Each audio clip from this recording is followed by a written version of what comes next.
Hi, everybody. I know that some of you might have been waiting for such a long time to have the second part of my teaching online series. Well, originally, I was planning on having a three-part series, but due to some, I would say, changes in plan, I had to cut it down to two parts. So now I'm delivering the second part of this teaching ESL online. And we're going to begin with discussion, followed by role-playing, and finally presentation. Let's get started. Finally, the long wait is over. And now we're going to move on to the second part of this two-part teaching ESL online. And now we're going to look into activities to make your students speak up. So we're going to find out what makes them not speak and some suggested extension activities that would allow them to speak up, and what to look out for during speech activities, and how to conduct a very engaging and effective discussion activity.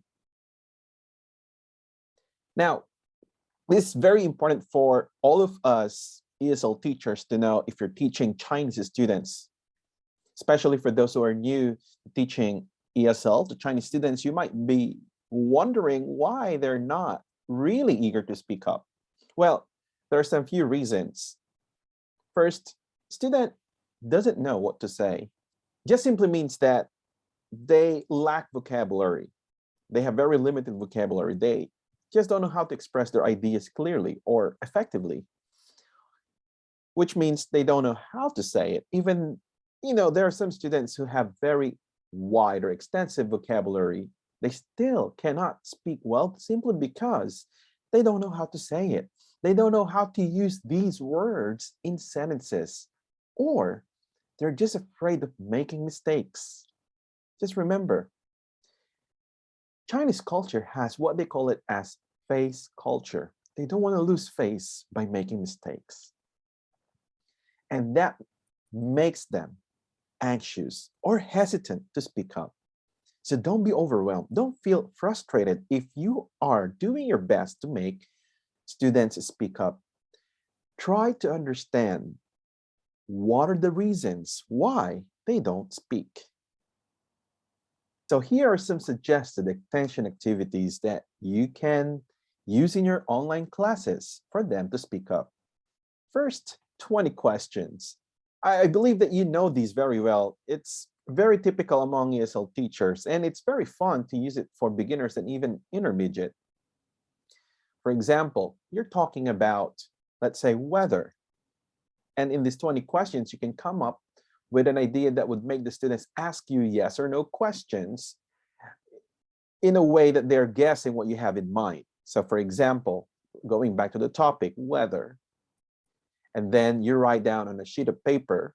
So just to make the student feel that you're not cheating, like you're going to write down on a sheet of paper, and then you're going to guess, or you're going to have the student guess what you just wrote on the sheet of paper.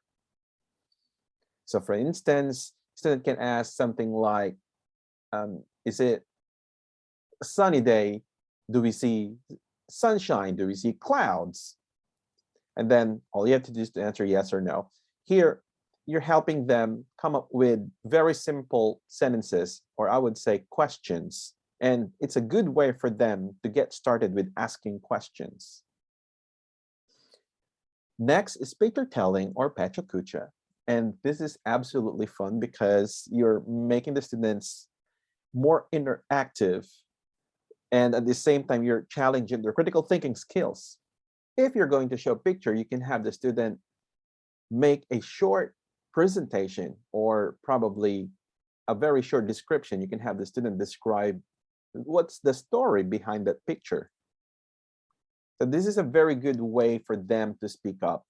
Having them see something, or we call it visual aids, allows them to speak much easily. Role playing. I guess this is very common. We all get into role playing when we are teaching ESL, and mind you that role playing can be good or bad depending on how you implement it, and this is what we're going to go through later on. discussion. Again, this is a part of what I'm going to share with you on how to come up with very good discussion questions or discussion topics. Problem-solving discussion, which is very suitable if you have students who belong to upper intermediate or above. This is when you're going to come up with questions and then have them solve it, have them speak out their, I would say, design thinking process. They can discuss with you the solutions, they can discuss with you the methodology that they can come up with as you guys move on to the solution of the problem that you just asked to the student. And finally, presentation. This is a must for all levels. We're not just limiting presentation to upper levels. We can also have presentations for lower levels. You can have them speak for like 1 minute or even 30 seconds. This is a way for them to be more comfortable in expressing their ideas in front of people, or let's say in front of you, even if it's online. So these are my 6 suggested extension activities. I believe that many of you have already done this, and this is just more of like a reminder that if your students are not speaking up, you could come up with any of these activities in your online classes.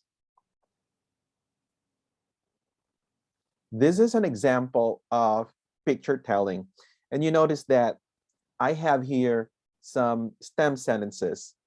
This is suitable for what level? Make a guess. Of course, it's for beginner. Having STEM sentences allows them to just simply use these STEM sentences and complete the sentences by themselves. It makes it much easier for them to express their ideas in complete sentences. Also, it will, by constant practice, you're actually helping them train their minds to think of the clauses, the fragments, the phrases. You will help them eventually identify what is a complete sentence and what is a fragment, or what is a phrase, what is a clause. So this is implicitly taught.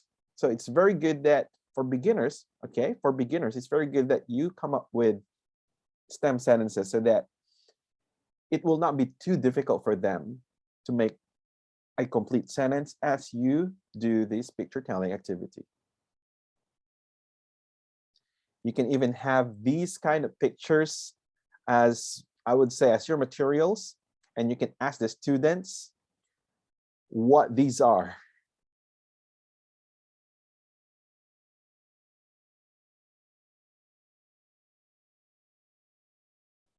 You know what? Using pictures is very helpful. You can come up with many ways to have the students speak up, not just by making them tell a story. You can even have them do a presentation. So for example, if they are very familiar with what's going on in this picture, you could have the student, okay, I'm going to give you 2 minutes to prepare. I'd like you to talk about this. Tell me the history about this, why these people are touching this huge thing. What is this all about? So you're allowing the students to gather all these pieces of information, and at the same time, you're training them to use the key phrases or the expressions that you just introduced in the class.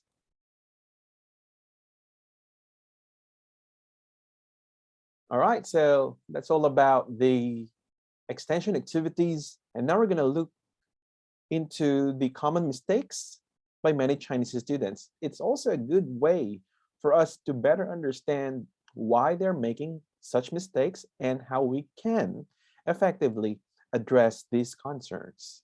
First of all, students are really confused with gender pronouns, he, she, him, her, or sometimes they don't even use pronouns at all. Well, simply because in Chinese, they only have one pronoun for both genders. Okay, well, that sounds really strange, but yes, that's true. So in spoken Chinese, ta can be both female or male. And, it has become a habit for them to address, I would say, either gender with the same pronoun. So for instance, you're talking about, or the student's talking about Roland, and that's me. Obviously, I'm a man. Don't be surprised. And, like later in the middle of his speech or her speech, he or she would use she or her. Well, simply because of the gender pronoun confusion. So this is also something that you can anticipate as you have the students speak. Apart from gender pronoun confusion, there is the past tense. Well, again, there is a reason why they're struggling with tenses. First of all, tenses and conjugation, I would say they're taught somewhere in grade 4 or grade 5. It's kind of late, right? And they don't get enough practice with it. Another thing is, in Chinese language, they don't really conjugate the verb. They just add a particle, which is le. So it's kind of odd if we say, I eat le last night. Chinese students will just omit le and would use the base from the verb, I eat last night. This is also something that you can look into when they speak. You might want to confirm whether they're talking about an event that has been completed or something that is always true, past tense versus present. So if you find out that, oh, you're actually talking about something that happened last night and you use the word eat, you have to change the word eat to ate and then have them practice it. Because again, they don't have any conjugation in Chinese when it comes to tenses. They just add le. Another is subject-verb agreement. They're also confused with this. And of course, Chinglish. Now, this is the funny thing about Chinglish because, a lot of teachers get loose, or I would say foreigners, to be general. A lot of foreigners get lost in translation with Chinglish. And just like what you see on the screen, there's an example of Chinglish there. Water deaf, hazard, do not water. Trying to figure it out what the thing means. So if you know exactly what this means, please write it down in the comment section. The reason why these students are still having, I would say, problems or slips or lapses is simply because they lack the speaking and practice environment. They don't get to practice what they learn. I mean, they don't get to practice English. In many situations, they will only speak English during the class. And then after this, when they go back home, they would switch back to Chinese. And this is something that we have to understand. Why is it that they forget our lessons very easily? Simply because they don't practice. So it is very good that we give them some extension activities or post classes activities, aka homework.